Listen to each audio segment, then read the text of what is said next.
sort of broad spectrum of aircraft that the RAF has.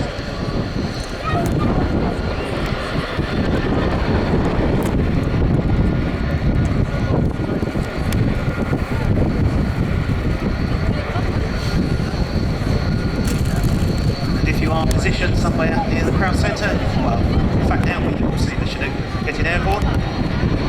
It's taxiing out. This aircraft will hold away from the airfield.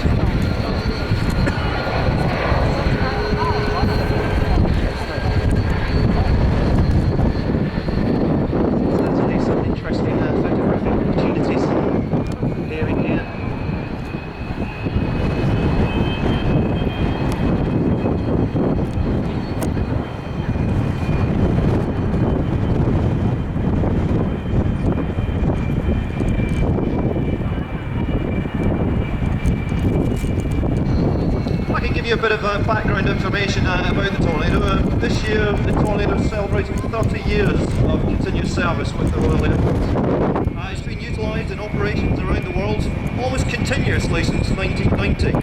It's seen service in both Iraqi wars, Kosovo and more recently in Libya. Currently it's heavily involved in the conflict in Afghanistan, where it provides significant offensive capability in support of our forces on the ground and in search for the improvised explosive devices. The Tornado was initially designed to provide a low-level, all-weather, conventional and nuclear strike capability, but now is increasingly seen in the medium-level close air support and reconnaissance roles. One of the Tornado's capabilities is its ability to sweep the wings from fully forward at an angle of 25 degrees to fully aft at 67 degrees, and hold the wing at the angle of about today.